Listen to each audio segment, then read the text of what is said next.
Հարգելի նախագահող, ձեր գերազանցություններ, հարգելի գործընկերներ, տիկնայք և պարոնայք։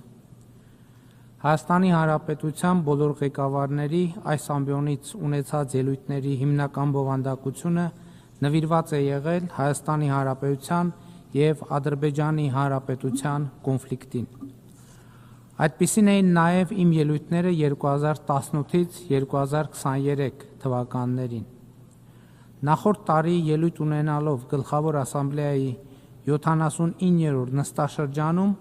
առաջին անգամ փորձեցի խոսել ոչ թե Հայաստանի և Ադրբեջանի միջև կոնֆլիկտի, այլ խաղաղության մասին։ Իմ այդ խոսույթը շատ զգույշ էր, շատ անորոշ, չնայած որ այդ պահին արդեն Հայաստան-Ադրբեջան միջպետական սահմանի ավելի քան 12 կիլոմետրը առաջին անգամ սահմանազատված էր,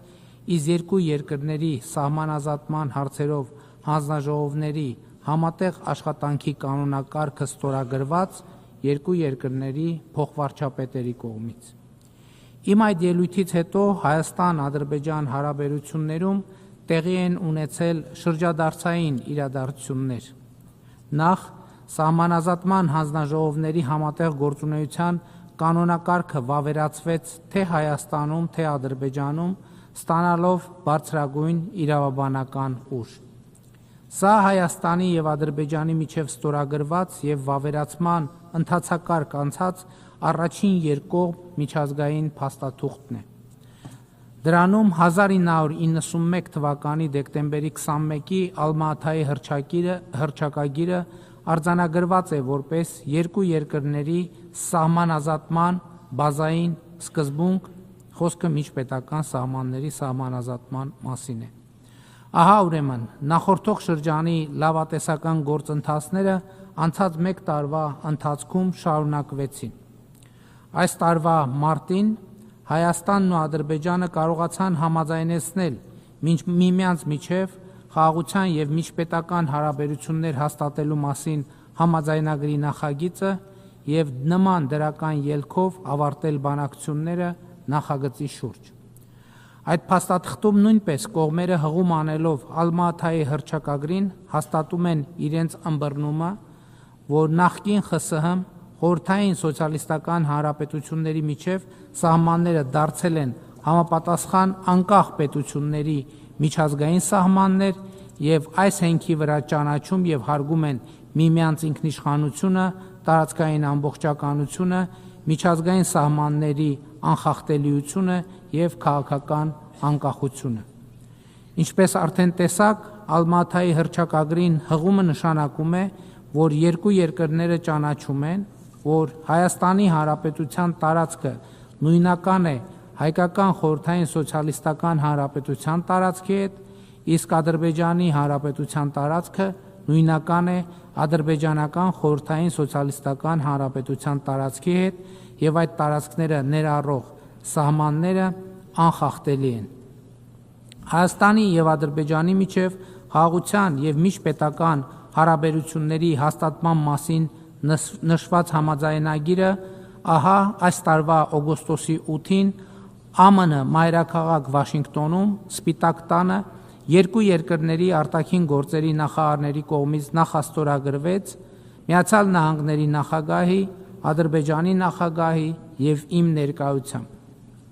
Օգոստոսի 8-ին Սպիտակ տանը տեղի ունեցած հանդիպման կուլմինացիան դարձավ այն հռչակագիրը, որ Ադրբեջանի նախագահի հետ ընդունեցինք հանդիպման արդյունքներով և որը որպես վկա ստորագրեց նաև ԱՄՆ նախագահ Դոնալդ Թրամփը։ Այդ հռչակագիրը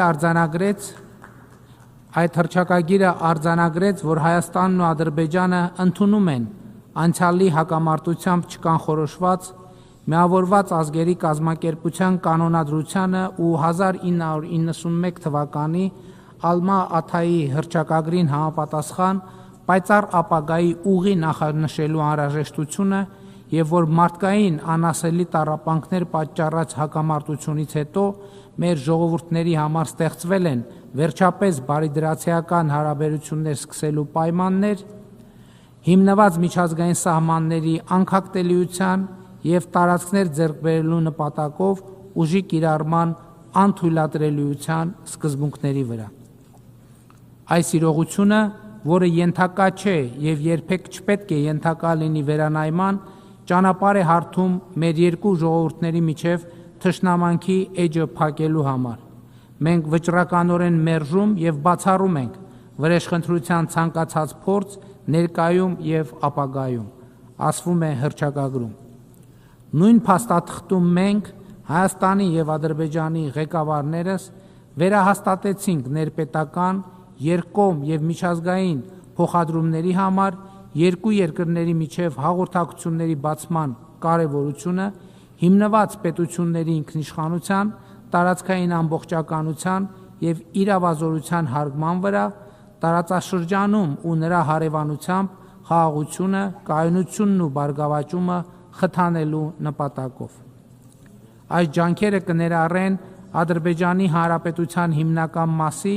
եւ Նախճեվանի ինքնավար հանրապետության միջև Հայաստանի Հանրապետության տարածքով անխոչնդոտ հաղորդակցությունը Հայաստանի Հանրապետության համար միջազգային ու ներպետական հաղորդակցության փոխադարձ առավելություններով։ Արձանագրվեց նաև, որ Հայաստանի Հանրապետությունը աշխատելու է Ամերիկայի Միացյալ Նահանգների եւ փոխադարձաբար համաձայնեցված երրորդ կողմերի հետ Հայաստանի Հանրապետության տարածքում Թրամփի ուղի հանուն միջազգային խաղաղության եւ բարգավաճման կամ TRIP ուղի հաղորդակցության ծրագրի իրականացման շրջանակը սահմանելու նպատակով։ Մենք հաստատեցինք մեր վճռականությունը բարեխղճորեն ձեռնարկելու բոլոր միջոցները սույն նպատակին հնարավորինս արագ կերպով հասնելու համար։ Հարգելի նախագահող, հարգելի ներկաներ, ինչ է այս ամենը նշանակում։ Այս ամենը նշանակում է, եւ ես ուրախ եմ միջազգային ողջ հանրությանը զեկուցել, որ Հայաստանի Հանրապետության եւ Ադրբեջանի Հանրապետության միջև խաղաղություն է հաստատված, տիկնայք եւ պարոնայք։ Այս խաղաղության գործում վճռական է Ամերիկայի Միացյալ Նահանգների նախագահ Դոնալդ Թրամփի դերը, ում նվիրվածությունը, հետևողականությունն ու սկզբունքայնությունը հնարավոր դարձրին թվում է անհնարինը։ Այս է պատճառը, որ Ադրբեջանի նախագահ Իլհամ Ալիևի հետ մենք համաձայնեցրել ենք նախագահ Տրամփին Նոբելյան մրցանակի, խաղաղության Նոբելյան մրցանակի ներկայացնելու մեր համատեղ որոշումը, որովհետև մեր սեփական օրինակով տեսանք, որ նախագահ Թրամփը իսկապես նվիրված է խաղաղության գաղափարին։ Ուզում եմ